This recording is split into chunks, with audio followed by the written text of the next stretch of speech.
Er kishi 30dan oshgandan keyin jiq xo'shalliqqa qolmaydi ekan. İşten düştüm. Degan yanılca var. Azırak tamak yap, öyle qaytay. Xo'shallig'im ne valay. Şehirde bir yan aşkana etilibdi ki, meşehirdiler yap çıkay. Serkatdı o. Şu bulonda oturay, jimjit.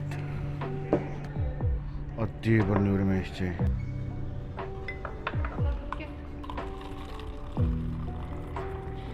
Havam bek soğuk ketdi. Kızlıkça şu kadar yakıp durdu.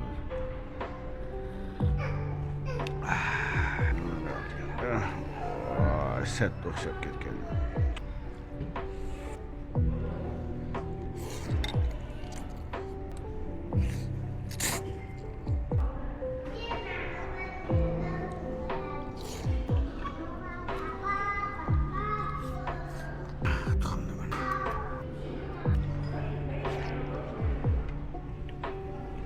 Xo'shallig'im. Ma abtaxrin Urumchiga bormoqchidim. Qayzi yali bo'lsa, tujab qo'yasizlar.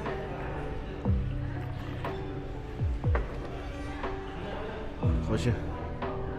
Bir fansi gap qoldiribdi ekan. Mush yaqinda to'y qilmoqchidim. Cho'nglar bilan birga turish to'g'risida gap bo'lib qoldi.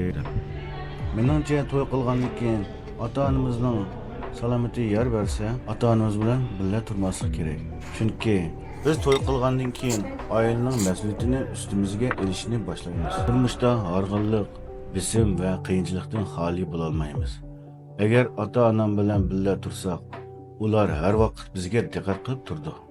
Bizning turmush uchun paypetak bo'lib charchaganlarimizni, xushchaq-tushak ishlar uchun g'am qayg'u ichida yurganligimizni ko'rdi. Ularning ichi og'riydi, ansiraydi. Biz ularning biz uchun g'am qilishini xohlamaymiz.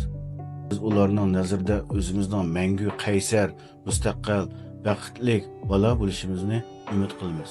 Shunga ota-onamizning bizga oson emasligini ko'rib qolmasligi uchun to'y qilgandan keyin orliq saqlash, balkim tag'im yaxshi tanlash bo'lishi mumkin. Turmushning xirosiga boturlik bilan yuzlanib, oilamiz va farzandimizga tag'im yaxshi turmush yaratishga tirishaylik. Azırak ham sevasını qapqamsa, yetib qaytay.